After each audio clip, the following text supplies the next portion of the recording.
Welcome to the Dear Brother Podcast. Thanks for hanging out tonight. I'm very excited about tonight. My name is Christian Winters. I started this podcast for us. I started this podcast because guys need a community. Men need a community where we can say where we are, a safe place. We hear a lot of women talk about a safe place, but men need safe places. That's not soft talk. That's real talk. We need places we can go. We need places we can be loved. I think that we also need places we can be challenged. I think a lot about the '60s and the '70s and those movements, man. And I saw how men moved then. Men were challenging. Men were challenging societal ills. And I think today men can be restored to that place. That was a grand time for us men. That was a grand time for men in that season because men were controlling things. The respect people had for men at that time, they were able to change what was going on in history. And so I'm a revolutionary in that. Um, Part of this podcast is healing men, but after you heal a man, you have to give him something to go heal himself. That's one of the biggest reasons why men stop coming to church is because men aren't geared to just come listen. Men are built to go do.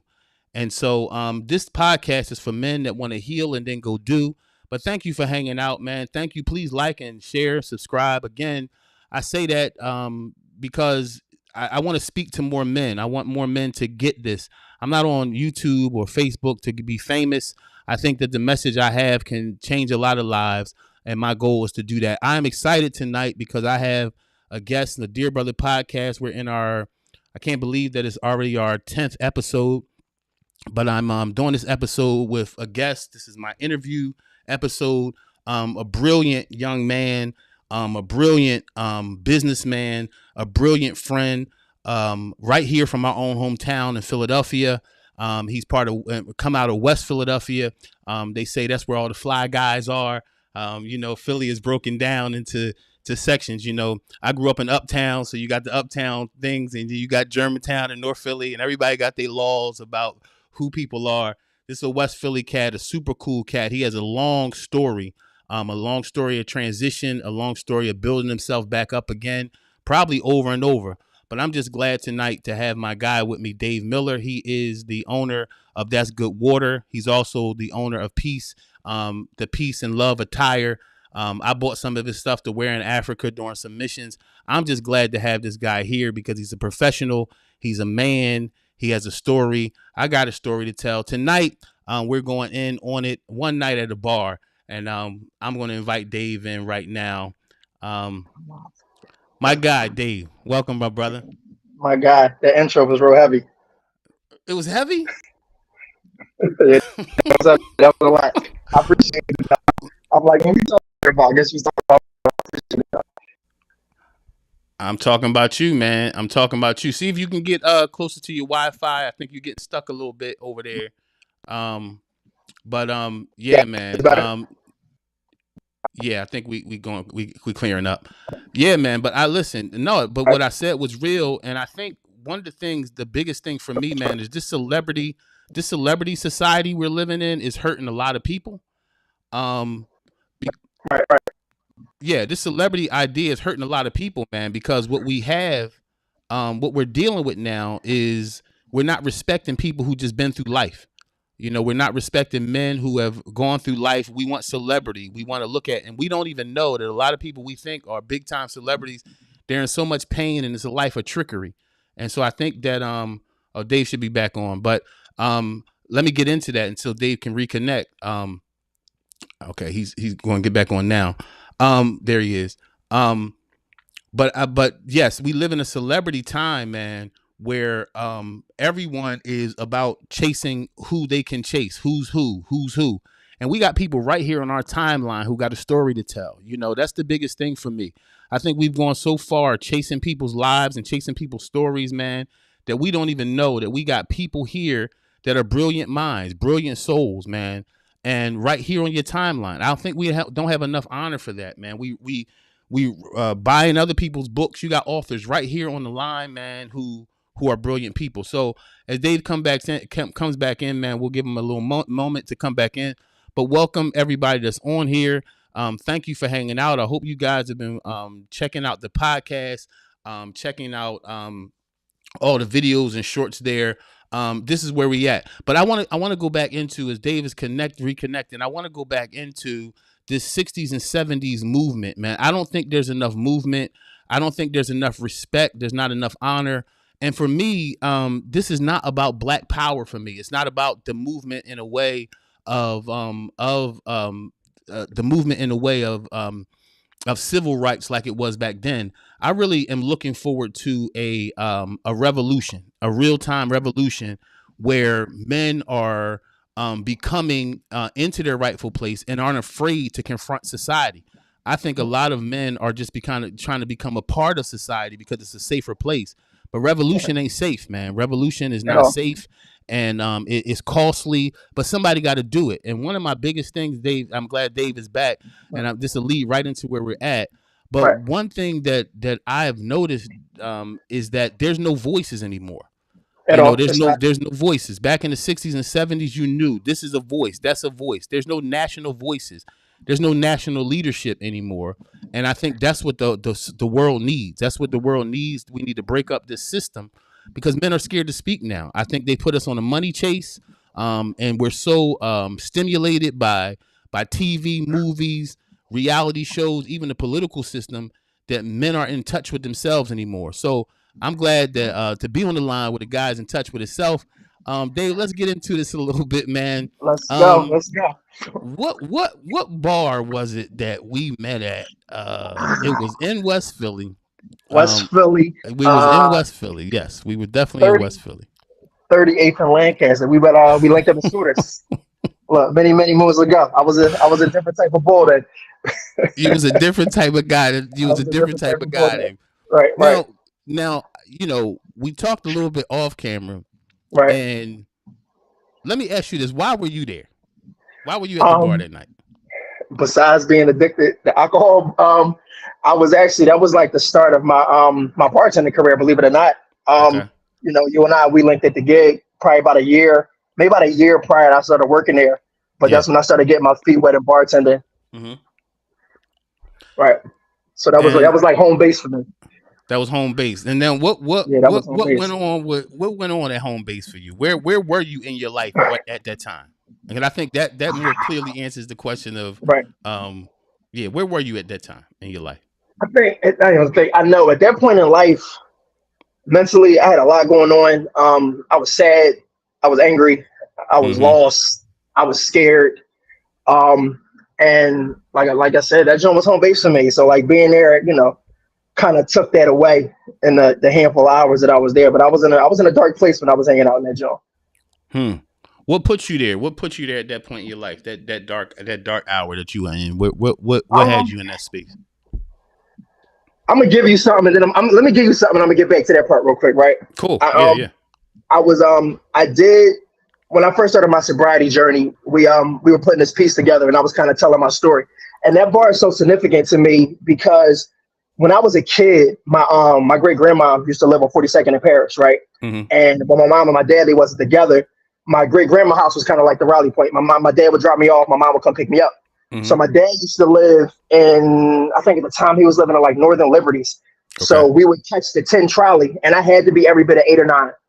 And I remember always coming to the light on 38th and Lancaster. And Mm-hmm. it's crazy how the devil puts seeds in kids at a young age, right? I Mm-hmm. would always be at this light and I would see that bar. Mm-hmm. Never knew what it was. I would always see people outside. And as a young kid, I told Mm-hmm. myself, I said, when I get old enough, I'm definitely going there. And Mm-hmm. probably 20 years after the fact, I ended up being a frequent flyer at that joint. That part. That's crazy, right? So you kind of That spoke part. that thing into I did. existence. I did. I did. I was just fascinated at what was going on, and I was like, I'm definitely going to be there. And by the time I was old enough, that was my house. That's it, man. This is the what what made you say, you know what, that's where I'm going to be? What activity? What was in? Because this is what I believe. I Right. believe when we're attracted to something, it's something in us Right. that's waiting to see that. So Right. it's not really all the time what's going on there, wherever it Mhm. is. It's Mhm. something in us waiting for that. It's like turning the switch on, like, oh, Right. it's like with Jesus, right? With his disciples. Right. What what dude? All right, we on 52nd Street. We walking at Right. 52nd Street, and some cat Right. just come up to us like, "Yo, follow me." Right. Right. Right. On the 50 deuce, we're gonna Right. On the follow feet. this Right. guy. That No, part.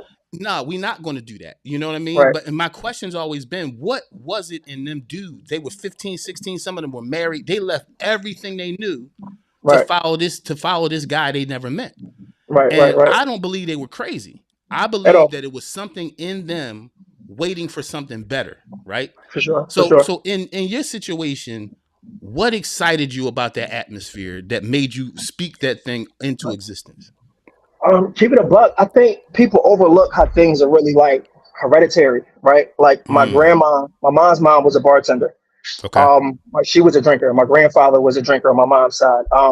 Even when I was younger, like my stepmom used to be a jazz singer. She used to like headline at the top shelf for Hmm. years. So Okay. like I was in bars like a heck of a lot earlier than the time I used to drive past the bar. Like, I was in bars and I was like 5, 6 years old. So Okay. it was kind of just embedded in me, kind of like this is where it's at. This Mm-hmm. is they having fun in here. Like I didn't know what was going on. Like I wasn't Yeah. processing all the way, but I'm Mm-hmm. like they having fun in here. And I just remember being on that 10 trolley, and for whatever reason, it just seemed like that joint always stopped at the corner. And I would just see the atmosphere, like it just looked like it was a good time. Like Right. bulls sitting outside in the car, is women out there, everybody just laughing and joking and having a good time. And to, an impressionable kid, you see something like that, they look like they having fun. Like, Right. why I want to be a part of that? Right. Right. Right, And what I'm learning too on a deeper end right, is, again, that thing that's in you. right, Um, it's almost like the bar, right? For a kid, right. you don't really know the activity. At So all. as a kid, you can't really say, okay, they drinking, they getting high, they Right, doing. right, right, So the question is the innocence, right, of that right, desire to be around. I wonder if that innocence to be around there, or the way you looked at it, was because you are an entertainer, you are a gatherer right, of people, you right, are a person who can work crowds and get people right, surrounded around an idea. right. It's like before getting drunk, it's a deeper desire For that sure, has something to do with your gifting. for sure, for sure. Because And even when I met that's you just at the one of them bar, things where that's one of those things where we have gifts and we just use them in the wrong spaces. yes, because That part. gifts come without repentance, right? Right, That right, means that right, gift ain't going. For example, I tell people all the time, if I wasn't a speaker in church and I wasn't speaking about God, right, I would either be one of the top dogs in the Muslim community because of my right, ability to speak, or I right. would just be manipulating and pimping because I'm able. That See, part. this that's the thing. It's no difference. Like Right. It's not. Don Magic Wand and the preacher are not really different. It's They're just who not. they submit the gift to, Right. They both right? influence their people.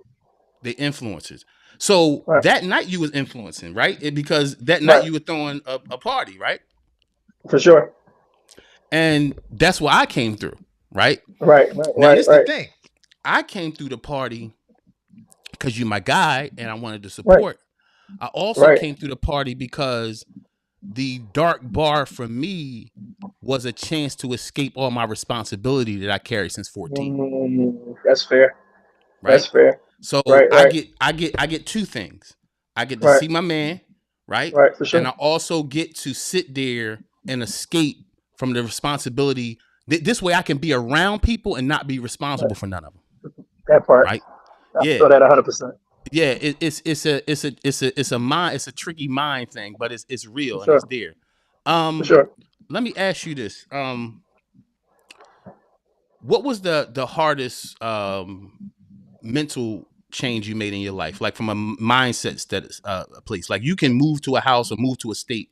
What was the Right. toughest mind change you really thought you had to make in your life? Um. I think it probably just came as of recent, and it's Mm-hmm. something that that Holy Spirit God has been giving me, just giving me reminders, is that I am an influencer, right? Mm-hmm. And not to put it in the bracket that social media says an influencer, but to put it in context of what we just said, like I have a gift to influence people, Mm-hmm. and I was influencing people in a certain way, and it was a wild shift to kind of like you got to use your powers for good, right? Mm. It was like for so long I was helping people find that escape. I was helping Mm. people escape their problems. I was putting people in certain situations, in certain spaces. Um, I didn't, I wasn't purposely doing it, Yeah. but I had the gift of persuasion. Like I could persuade people. Like yo, like people like yo, like that's not my thing. I don't do that. I'm like yo, just come out for a little bit. Like it's me. And that when you're known and you're cool with people and people love you and people appreciate you and they support you. Really, when you say yo, but it's me. Like pull Right. up. Right. You're influencing people. You don't really look at it that way, but I don't know. For me, it was really just figuring out how to use my gift for good and influence people in the right direction. Right. What Right, had you there? What had in that place? Why? Because this is a crazy mental dynamic too, right? right, As you're helping people mm, escape their issues, right? right, So you're like the circus master, right? Everything right, going right, on, you got everything everybody need, and you letting people get this escape. right, Were you escaping as well right, while you were doing it? Were you frustrated because you had to help other people while you were trying to get you? right, What was your right. while you were helping people get there? Where were you? Were you escaping It as was well? it was a big escape for me, and I'm glad you said. Like as you say it, I'm thinking I'm putting a piece together. But it was a big escape for me, and I was having all the people that I like and the people that I love around me. So it's me pulling people in. Like yo, we have I'm having this joint, I'm having this fish fry, I'm having this party. I'm Mm-hmm. bartending here and there. Like I'm bringing the likes of you, my cousins, my close friends. Like yo, like I Mm-hmm. want my people around me. So it was more of a comfort zone for me to escape my reality while everybody else Mm. escaping their reality. But at the end of the day, it was still making me the center of attention, where I didn't have to deal with any and everything else I had going on. Hmm. If that makes sense, if I said that clear. Well, I think it's even more clear because this is the Right, thing. Here I am traveling the country influencing people right, in churches and YMCA's and all this. Here you right, are in these party places influencing people. It's right, like we're right, right. doing the same thing and Same we're exact thing. both Right, broken, right? We're both right. broken with the That's power to wild. influence people. Right, that's wild. You know what I mean? So Right. it's like, let me ask you this. Mm, What what, being that you were a born leader and you knew that, mm.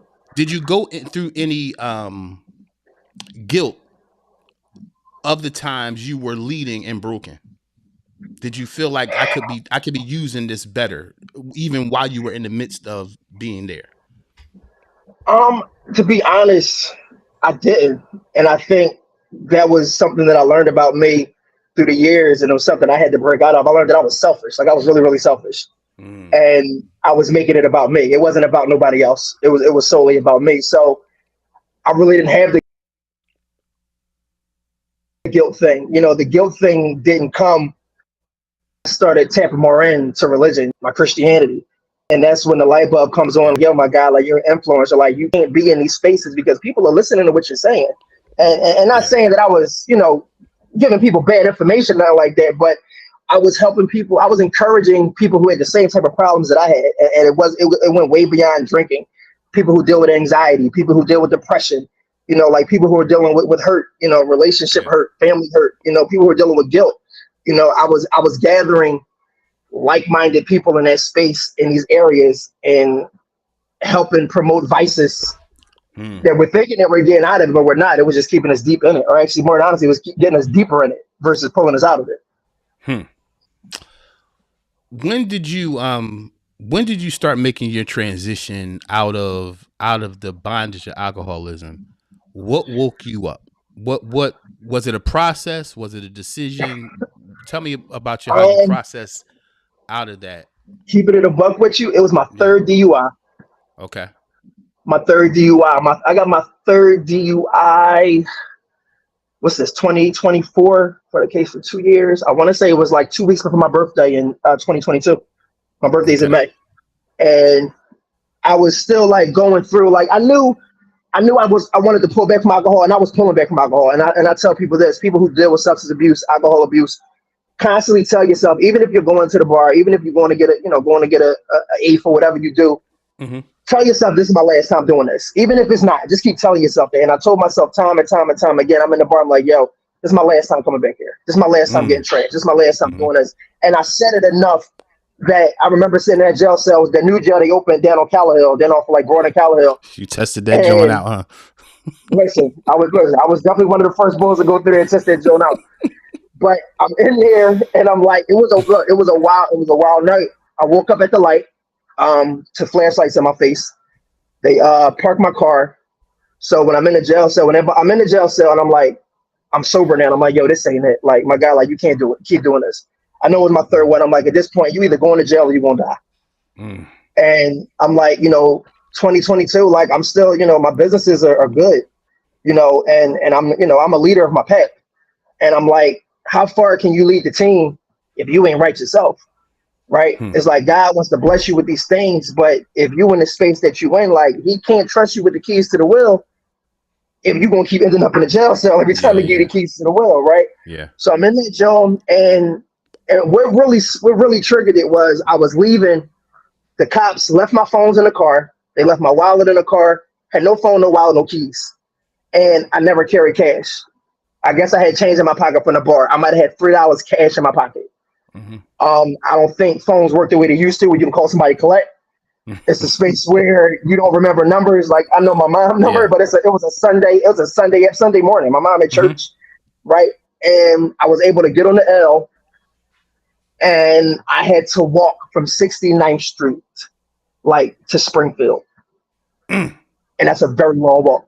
And as I'm Oh yes, walking, sir. I'm like, yo, this ain't it, yo. Like you can't do it. And the crazy part is, even in that moment, I'm telling myself I can't do this no more. I didn't stop, but I was conscious, right? Like I was conscious. Mm. And it took me a little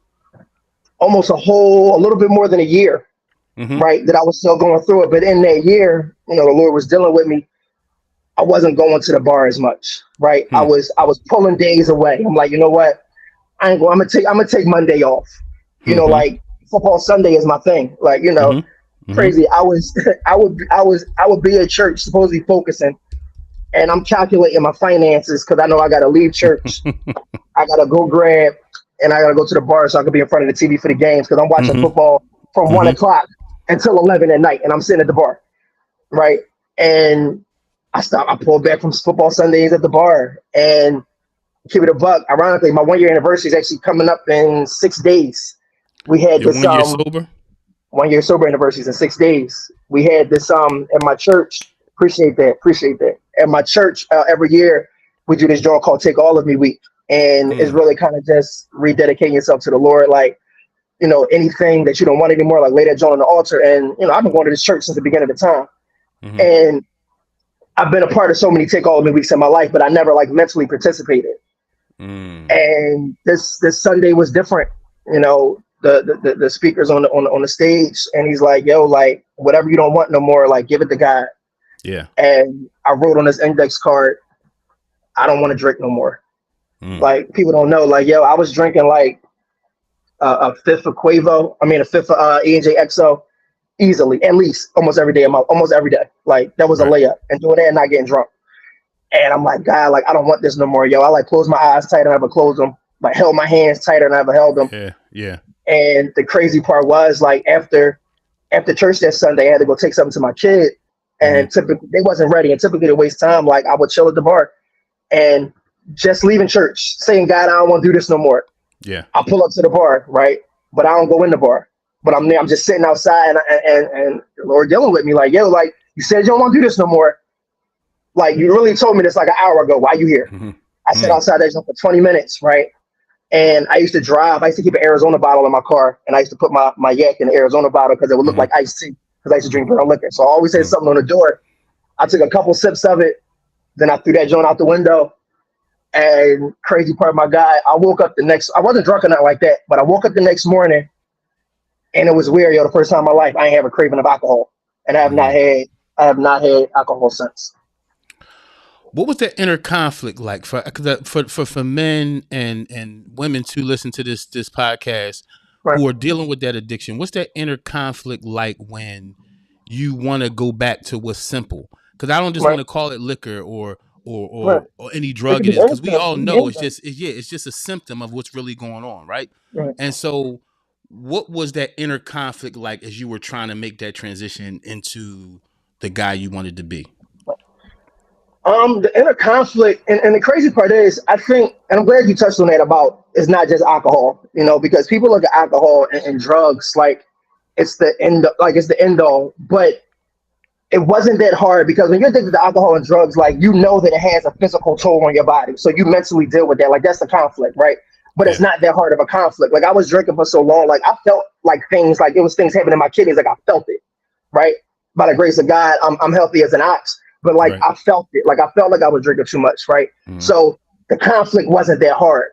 And again, I'm glad you touched on people who are addicted to things. It's not alcohol. Like it's people addicted to Mm-hmm. eating. It's people Yeah. addicted to shopping. Like in my Absolutely. opinion, that's the harder conflict because you're not physically harming yourself, Mm-hmm. right? Yeah. Like It's a slow that's a strong, suicide. right. That's a stronger addiction to overcome. Like with drugs and alcohol, it's like eventually, if you keep doing this, you go and check out, Right. right? Like you go and check out. But I don't think the conflict was that hard. But I just battled with. I knew I got to the point. I'm like, this ain't healthy no more. Like I'm feeling my body change. And as men, a lot of us are so private. When medical issues hit the fan, we don't discuss them. Mm-hmm. Things start going on in our body, we ignore them. And Yep. I'm a water drinker, so I'm like, I'm gonna just drink more water. I'm gonna just eat better. Mm-hmm. You mean like that's what I was dealing with. But Right. again, to answer your question, like the conflict wasn't that hard, but Yeah. it was just a small conflict of knowing, like, yo, if you don't do this, you're gonna check. After you made your transition, after you made that decision, you seen it. How proud of yourself were you? It took me a minute to become proud of myself. Mm-hmm. Um, Backtrack. I say this after the first week, I was surprised. I'm like, this Mm-hmm. is crazy. Like I can't Yeah. believe, and as crazy as about to sound, I'm like, I can't believe I went 7 days without having a drink, Mm. right? And then that's when withdrawal set in, and for like 2 weeks, I couldn't sleep. Mm-hmm. I was having like excruciating headaches that were like Mm-hmm. waking me up out of my sleep. Like it was Mm-hmm. withdrawal is wild. Like, Mm-hmm. but I'm saying to myself, this come with the territory. Like Yeah. you rocked out for so long, you got to eat this. So I ate it, and once I got through that, just every time I tacked on another day, I'm like, yo, like this is crazy. And I struggled with being happy for myself for a minute, Mm. right? But then I started becoming proud of myself when I would run into people who ain't seen me in a while. And I would get the thing like, it was like crazy thing they would say, like, yo, like your skin look lighter, like you look Mm. refreshed, like you look cleaner. Like, Mm-hmm. and I ain't no dirty bull or nothing like that, Right. right? Right. But Right. you mean, and that's just the way people interpret it. They don't know that monkey off your back. They don't know, Yeah. like, Yeah. you ain't living in a certain life no more. So it's like Yeah. that monkey, the other good one. They're like, that monkey off your back. You mean, so it's like you mentally you're lighter, so you ain't Yeah. stressing, like you're sleeping better, right? Mm-hmm. But after hearing that and dealing with and learning to accept people complimenting me and things like that is when I Mm-hmm. became like super proud of myself. And you know what's interesting about that too? When people say, "Look, you look different in this and that." Right, See, the scriptures say we wrestle not against flesh and blood, right? This right, world we live in is not what we see, right? It's right, it's always things behind what we see, and I right. think sometimes that darkness, man, it's mental, it's emotional, and Mm-hmm, it becomes physical where people can actually mm-hmm, see it. It's mm-hmm. almost like when those dark presences. I don't want to call them demons because some dark Right, presences could just be thought, you that know. part. But when those dark presences leave you, you do take on a whole nother. I mean, For David sure. did. The scripture says, in David put on a whole nother countenance. He was broken, Right, but right, the right, day he changed, he put on a whole nother countenance. So it right. does. People do see that darkness, For to sure, for leave sure. you. Um, what did the transition cost you? Um, Absolutely nothing. Hmm. To be honest with you, I gained so much. I gained confidence in myself. Yeah. Um, I gained a better relationship with God. Mm-hmm. I gained better relationships with my kids. Like it was for me, it was such a gain. When I first like stopped being in that space, Mm-hmm. I thought like I was going to lose people, Mm. right? And no, not I met tons of dope people sitting on bar stools, like tons of Mm-hmm. dope people. Like Mm-hmm. don't get me wrong, I've done Mm-hmm. business with tons of dope people sitting on bar stools, but I had when I stopped being in that space, what those relationships were, right? And not saying Yeah. that a Yeah. lot of Yeah. those people weren't my friends, because I made some great friends in those spaces, but it's like Mm-hmm. I thought I was going to lose those relationships, right? Like Yeah. I thought, point in case, it's this one lady, and she's probably not even listening, but it's this lady named Terry. I've met Terry. I think I met Terry probably 2010. Okay. Terry was actually the first person who ever bought a Peace and Love attire shirt from me. The first person, my first customer ever. Mm-hmm. Mm-hmm. And I would see Terry frequently. And, the enemy gets in your head because I'm in those spaces, I'm frequent in those spaces, I'm popular in those spaces, I'm getting so much business in there. And I'm thinking to myself, I'm going to lose so much business if I walk away from this. Mm-hmm. Because Mm-hmm. people know that I have water, people know that I got clothes, people know that I make stuff. So when I walk in, it was times I'm like, yo, I need to make a couple dollars so I can drink for the next couple days. I would Mm-hmm. go to the bar, show my presence, people would put orders in, they would cash me out on the spot, and that'd be my drinking money for the night, right? Mm-hmm. So I'm thinking like, if I'm not in the space no more, I'm gonna lose these customers. Yeah. And I haven't been in those spaces. Terry is still on my line. Terry's still a friend. Like literally just dropped some pieces up to her last week. Like, Hmm. so I thought I was gonna lose relationships like that, but Yeah. I learned that people who genuinely love you, people who genuinely care about you, people Yeah. who genuinely want you to be better, like if you remove yourself from certain environments, if they really about you, and even with her, like she applauds me that I'm not in that space no more. Mm-hmm. And, I think even for her, we've had conversations, about Mm-hmm. collectively just being better people. It ain't always just about drinking, just being Yeah. better Yeah. overall. So it's like you'd be surprised when as an influencer, as a person of influence, when you Yeah. remove yourself from those situations, it's going to be a positive influence on these people because, I think I told you we talked before, like I remember clear as day, 2012 being drunk in my apartment, 2013 being drunk in my apartment. I'm like, God, why you let me go through this? Yeah. And he's like, I'll allow you to go through this so that when I change you, people can see you and know I can change anybody. So for Mm-hmm. years, I was influencing these people. And now when I change my pitch and I'm not there no more, I'm still influencing these people. But now it's like, Yep. yo, if Bull got Yeah. himself together, I wasn't Yeah. nowhere as bad as he was. I know I can do it, right? Yeah. So Yeah. again, to Yeah. answer your question, I lost nothing and gained everything. Hmm. So it was worth it. It was worth it. Hold on one second. Sure. Go, my fault. You good. So it was worth it to lose. I can't hear you for some reason. Can you hear me? Yeah, I can hear you. You hear me All right, you now? got it. Is Yeah, I was it hear you. worth it? It was worth it to lose. Absolutely, absolutely, 100%. Yeah.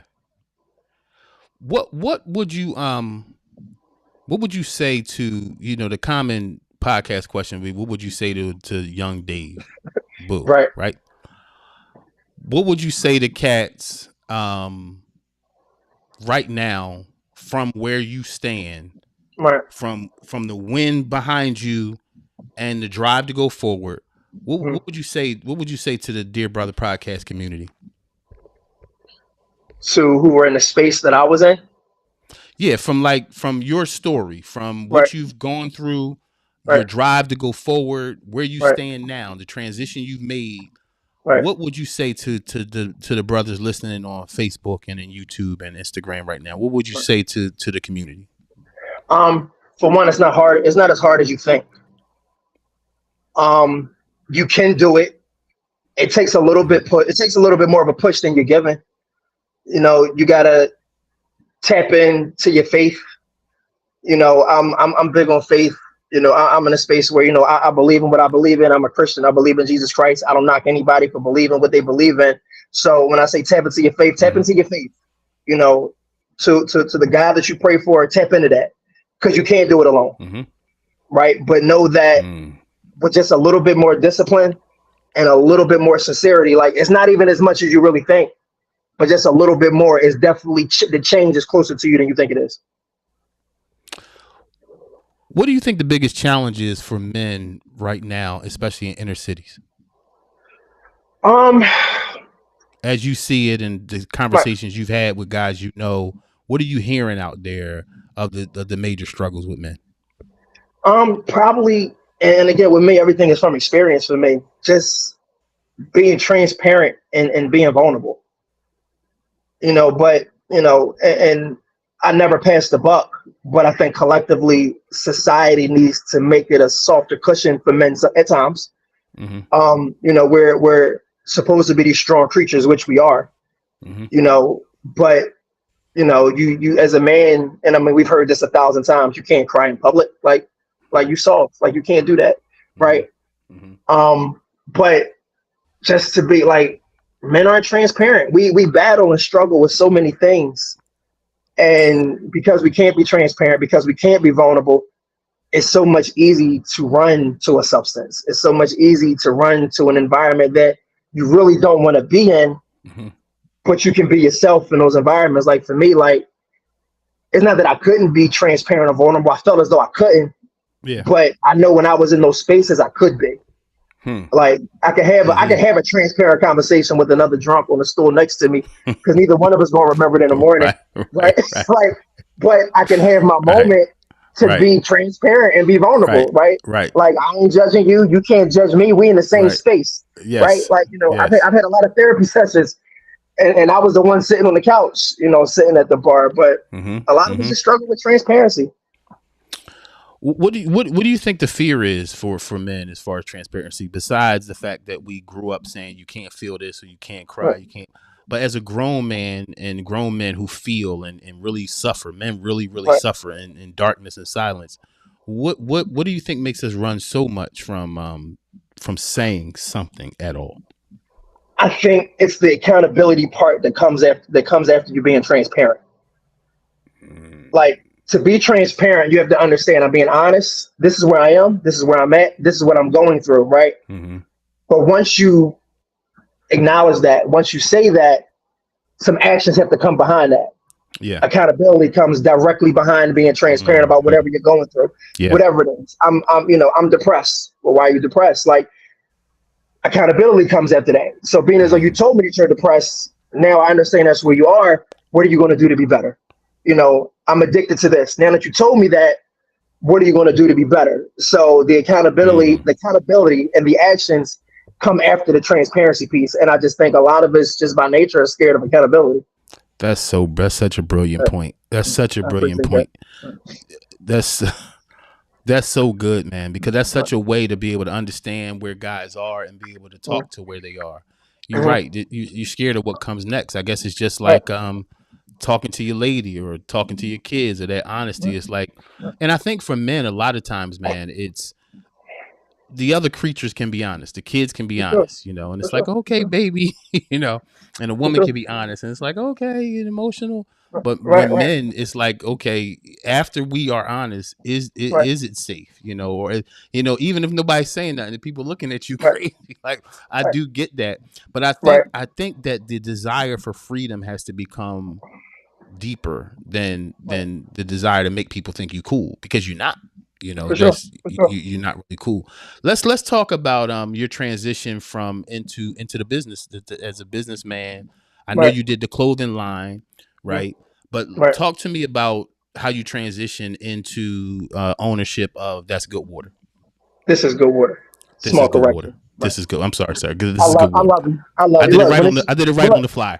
look, when people say your kid's name wrong, you just correct them with a smile. That's all. That's all. That's all. No That's biggie. it. That, Well, no, like I told you before, like the clothing line was a thing, and like I said, it's still around. It still exists. But the world was in a crisis in 2020. mm-hmm. And me and my now business partner, we saw the opportunity to help, Yeah. right? And I felt as though because the world was scared, we didn't know what was going to happen. I felt as though that selling clothes wasn't the right thing to do. Mm-hmm. People was getting them PPP loans, whatever they was called, PPA loans. Mm-hmm. People was making a lot more money because a lot of overtime was around, and Yeah. instead of stacking money under the mattress or in your bank or what have you, people were spending out of fear, right? Yeah. And I'm like, I don't want that type of money. Like, all Mm-hmm. money Mm-hmm. ain't good money, right? I learned that at a young Mm-hmm. age, and I'm like, this is an opportunity for us to help. Like, this Yeah. ain't about me. This ain't about me pushing my agenda. Like, Mm-hmm. we don't have no water, Mm. and having conversations with my team, I'm like, we could be a reliable water source in Philadelphia and prevent this from happening again. Or if it does happen again, they know where they can come. And in the beginning, our goal was just to help and give water. And we got this amazing product, and God blessed us, and now Yeah. we're in places, and we've been places. Like Hmm. our water has been all over the world at this point, which is wild to say out loud, but Share more about that, man. Tell us right, more about how you're, as a Philadelphia native, as a right, guy who launched his business out of the city. right, What was that process like seeing your product, your baby go right, forward? And was it unbelievable to you? Did you see it right, happening? Like, were you right. mind blown? What was the feeling about that? Um, I didn't see it happening the way that it happened, and an area that I struggle with, that I don't see things as they're happening. So for me, a lot of days it was just business, business, business, business, business, Mm-hmm. right? And I want to say I really didn't understand what was happening until maybe about a year and a half that we was in business, and we were having a conversation, and we were getting an interview. We were doing an interview for Black Enterprise magazine, Mm-hmm. and they're asking us like, "Well, where have y'all been? Where have what have you done?"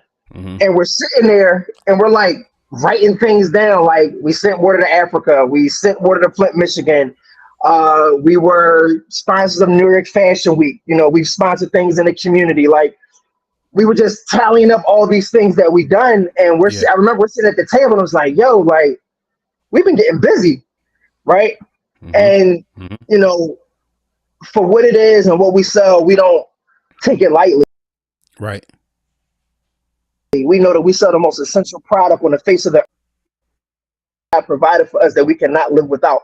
Yeah. And for us, that's how we live as a brand. It's still, we still have so many more things to do, so further to go, but we don't take it Yeah. lightly that we're selling the most essential product that God has made. And Absolutely. that's the engine behind us. So it's like, to see where the water has been, the goal is always for us to get this product in the places so we can show the world what God look like. Yeah. And we do that, through water. And it's like, we've been places. And it's Yeah. like those things where people meet us and they're like, yo, like, you guys are super cool. Like, the water is amazing. And they always say, it's just something about y'all. I mean, we know what it is, because everybody on the team, we all Christians, and they're like, it's just something about y'all. Mm-hmm. And it's like, and again, it's selling water, but we know we're doing God's work, right? Yeah. So it's like, we're honored and privileged that God picked little us, this young boy and this young girl from West Philadelphia. Me and my business partner both from West Philly, and it's like, he picked us to push a message all across the globe through water, and giving. Right. So I mean, it's a huge responsibility. Don't get me wrong. Yeah. But we glad that we was chosen to do it. Absolutely, because every man was born with a problem to solve. Facts. And there's nothing like finding out that problem and then seeing yourself solve it. Here we are. This is good water. All pun Hey, go to the intended. website. Thisisgoodwater.com, right? Yes, sir. That's the website. And on the flyer, we had a picture of good water. Please go and visit that site right now. Thisisgoodwater.com. Check it out. It's great water. I'm putting my order in so that I can have it sitting on my desk, or I need a shelf back here, right here. Right. You got to put a bottle up there that you never open. Leave that on there, right? There you go. You got space. Hold on to that, Joe. It's gonna be worth something. I promise you that. It's gonna be worth something one day, for sure. Let me get back into focus here. Okay, we'll get back into focus in a second. Right. Question for you. This as we wrap up. Where you going? Where are you going? And why must you go? Where am I going, and why must I go? Mm-hmm. I don't know exactly where I'm going. Okay. But I do, like, in the physical, I don't know exactly where I'm going, but I do know why I have to get there. Talk to me. I know that it's my calling to help people look at the world through a different lens. I know it's my calling to demonstrate transparency. The one thing about me, like, I give my story uncut and as raw, right? Yeah. And back to with the men and the transparency piece, like, I know that that's needed. It ain't just for men; it's for everybody. Yeah. Right. Yeah. Like, I don't know where this journey is going to take me, but I know that's what's attached to it. I was put here to help people. And, people think helping is always monetary. And to be honest, I know in time that's going to be a big thing of our lives too, being a philanthropist, things like that. Like, someone actually told me that, like, the Lord told them, and they're like, this is what's going to happen. Yeah. And when they told me that, I was shocked, honored, scared at the same time. And I'm like, it was a lot of things they said is going to be attached to my name. Yeah. And I'm like, little old me, but I know that's the job ahead of me. I know that's what God needs me to do. It's just to really just to show people what he looked like. And I think society has this mold of what believers are supposed to look like. Mm-hmm. Right. It's funny. I was at church a couple of weeks ago and I was talking to my man, Mark, and somebody like overheard us talking, Mm-hmm. and they pulled us to the side and they like, yo, y'all two the hoodest Christians I've ever met in my life, right? And we laughed. Like my man, he from Parkside, you know, I'm from around the corner, I'm from 63rd Street, but I'm like, that's part of the calling for me in Mark's life. Like, Yeah.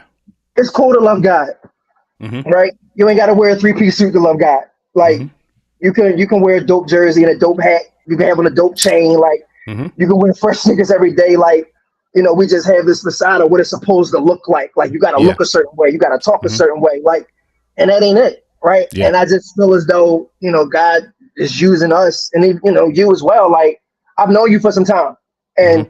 And, and I'm gonna just segue and say this. I'm proud of you and I appreciate your growth because this ain't the same person that I met almost 20 years ago, Yeah. right? Like you're a Absolutely. completely different person than who I met, and that's just the growth. But Yeah. even with you, and I watched your journey. Even with you and your journey, you're showing the world what God looked like, and it ain't always Mm-hmm. got to look traditional. Mm-hmm. And That's the I just truth. think that's what it is. Like again, I Yeah. don't know where I'm going, but I know that's the job at hand. It's just to show the world what God looked like, and it ain't got to be a traditional look. Absolutely. I think the traditional look is the look of each individual. If you're fully Facts. yourself, that's the look. That is the Mm-hmm. look. I think a lot of times when people do not know themselves enough, they have to put on a Right. look because they don't know Right. what look to put on. They look around for a look instead of looking Right. within for a look. And really, really, that's where the It's, mirror it's, is. I'm again, it's Yeah. crazy you say that. And I had this thought the other day, and I didn't say it out loud, but I think I was supposed to say it right now. Mm-hmm. Um, I think that's what it really means in the Bible when it says "come as you are." A lot of times we use that as an excuse to wear whatever we want to wear to church. And I know as a kid, I used to hate Mm-hmm. getting dressed up, and I had to tell my mom, like, Mm-hmm. "Look, I'm here to message the same way, regardless if I got on slacks or I got Mm-hmm. on jeans." But the "come as you are" piece is if you do talk with a this, if you do use a little slang, if you ain't perfect, right? Like God still love you, God can still use you. Like He wants you just the way Yeah. you are. So that's the Yes. come as you are piece. Like be exactly who you are. Yes. Don't change the way you speak. Don't change your tone because it's certain people that I can reach that you can't reach. It's certain people that you can reach that I can't reach, right? But that's Yep. because we come into this space as we are.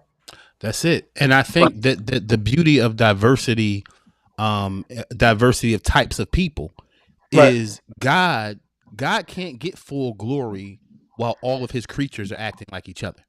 That part. It That's got the to be thing. It's like diversity. it's got to be diversity because Right. see we brag on it. Since we was little, it's like, oh, look at your palm. You don't have a Right. palm like nobody else, right? Right. And Right. then Right. Right. society says they teach you that you're so different when you're little, but then everything kind of puts everybody in this tunnel as you get older, where everybody Right. becomes the same, and we Right. lose that individuality. I think if Right. anywhere we need that individuality, is Sure. in the kingdom, so that people can see people of all kinds of stories, of all kinds. Okay. And I think we're robbing God. We rob God by trying to be like somebody else For because sure. he can't get out of you what you were born for. And I think that's what Right. men need to know is that there was a problem in the world that the Mhm. only reason your mom and dad came together was to birth a kid that can solve that Wow. problem, That's big. right? There's a That's problem big. before you got here. That's the thing. People think, oh, mom and dad just looked at each other and thought they was But cute and they got together. nah, No, no, nah. their desire for each other was based on a purpose that God had, where That's deep. David Miller had to be here. So I'm gonna have this Right. person like this person to create this guy for this Right. problem. It's Right. like that's the That's dynamic good. nature of God, where no one is born and is just here just to be here. Yeah, There's right. It's a no purpose. person that's just showed up for no reason. Yeah, the purpose is something can't get done without you. So you may Wow. be screwed up, you may Right. be addicted, you may be depressed. That problem is going to sit there until you strengthen yourself to solve it because you can't Mm, die before you do. that's big. Yeah, That that's was good. and That was yeah, good. that's the whole piece. Right. This is my secret question. This is my secret weapon question Here we go. that I'll be asking the guests that come by the Dear Brother podcast. Go. You're laying in the bed. You're an Right. old man. You're Mr. Right. Miller. Right. This journey that you don't know of yet, you know that Right. you're on, but you're Right. coming to the end of this journey, whatever it is. Right. By this time, you are a rich philanthropist. You're Right. sitting back. This ain't no bummed out bed. This is a pretty comfortable bed Right. to go Right. ahead and lay Right. down. Right. Right. Right. Good sheets. Good sheets, the top of the line, Right. high count. Right. Right. Right. The good Jones. Good Jones. Right. you're sitting there and they bring a camera in and said, in fact, let's go vintage. They bring something that records your voice Okay. and you're about to go. Right. What would you want your last words to be to the earth? Right. And who specifically would you speak to? My last words would be, God, I hope you were pleased. Mm. God, I hope you Because were pleased. again, because again, like you said, the piggyback off you said, I was created for a reason. A problem had to be solved. At the end of the day, we're here to do his work. Yeah, I hope he was pleased, and I hope I put my best effort in front of me. that's big time. I appreciate that. And I can say this: you Right. have, as long as I've known you, I appreciate even in that. your roughest days, you Right. have put. Even if you had broken toes, you put them forward. Right. For sure. If For that sure. foot was broken, you put it forward. Dave Absolutely. Miller, you have always put it forward, and I that's why I appreciate that. wanted you to be my first guest Right. on my show. It will Right. it's history to me, Wow. because for me it's not about it's about people who are celebrities in my mind. I And in my appreciate that. mind, my brother, you Right. are My definitely God. that to me. And You're too you kind. I you matter. appreciate that. You I matter to appreciate me. that. I appreciate that. Absolutely. Absolutely. Thank you, man. Thank you for hanging out. No, it's my pleasure, my guy. Thank you for You already coming know. on, man. Right. It's big time. Right. Some of you on the screen, you'll see right now, you can see, visit our website, christianwinners.com. I do one-on-one coaching for men only. And I also do group coaching for men as well. So go on there. When you go on there, you won't see a price. You'll see it to email me. I had a brother ask me the other day, why don't you put your price up? Why don't you put your price up? I know we live in a capitalistic market. I Right. wasn't born to be a capitalist. That's just what it is. People say you could have Right. been rich right now if you did this, Right. Christian. You could have been rich right now. Ain't always about It's that. something. It's always been something bigger to me, you know. So For when you sure. go For on sure. my site and you need help, counseling, group counseling, email me right there. Reach out, man, because it's not about the dollar. It's about, Right. I don't want any man saying I really need help and I don't have the money. So visit that website and you can go on christianwinters.com. Also, my new book called Home Where Hurt Men Heal. It's available to you. It's up on the screen now. You can, if you're not watching by your phone, you can take a picture of that and it'll put you right there to grab that book. That book has been helping men all over the country. Lastly, I'm going to Guyana, guys. You can see on the screen. I'm going to Guyana. In fact, it's me, Dave, and the flyer on the screen right now. I'm going to Guyana the last week of this month for a Dear Brother event, all men. A few years ago, I built a school there to stop sex trafficking in Guyana, Mhm. and I'm going back. We built this school, and that school serves 150 kids. Last time I talked to my contact there, we're trying to expand that school for another 75 kids that's been coming. But I'm going back. If we save the kids this time, I'm going back to speak to the men, the uncles, the grandfathers, because I want them to stand strong in their nation. So if you want to be a blessing to that, those men there are poor men. I'm going into the villages, into the bushes. Last time I spoke there, I spoke 7 nights in 115-degree temperature. I am a real one. I'm not a fraud. I don't need a hotel. I don't need a title. I don't need anything special. I'm willing to go where no one else will go. Just like in India, when I went into the leprosy colony, everybody left me for dead. Said, you crazy if you go in there. Just like my man Dave, if you got a purpose, you got to go and do what you got to do. I'm going to Guyana. I'm going back in that bush, and I'm going for men only. I'm going for them. There's no money there. There's nothing there for me. What's there for me is victory in men's lives and to raise up a nation of men. It is time for that. So thank you so much. You can donate to that at Master Built One in Cash App, at Master Built One in Venmo. And in our summary, guys, dear brother, I love you. I value you. Be great. Be great today. Be great tomorrow. Be great everywhere you go. Like, share, and subscribe. My man, Dave Miller, thank you so Yes, much, my sir. guy, for It was my spending pleasure, time. baby. The part you guys don't know is this dude jumped off a flight, texted me and said, you got the link. He made it home. He's sitting Right. there like Just he the been there time. all day, but he's Literally just there. walked in the door. Yeah. But I'm so appreciative, man, that you Right. would jump off your flight, man, and then Mhm. come straight there You to already spend know. time with me. I know our audience enjoyed it, man. I sure enough No, did myself. Any absolutely. last It thing was you a want good to say time. to the crowd? No, man, just I love you. I appreciate you, man. I like what you're doing. I love what you're doing. You've been more of a blessing to me than you could ever imagine. You know, we'll Wow. have more conversations in depth, and I'll give you some things. But you've been more of an inspiration and a guide for me. You know, before you were even speaking about, you being on this wave. Mm, I've just watched your journey. You helped me with mine, and for that, mm. I'm forever grateful. I love you, and I appreciate you for that. Love you, Black. I see you Man, soon. you already know. All right, guys. Thank you for joining the Dear Brother podcast. I'll see you all soon.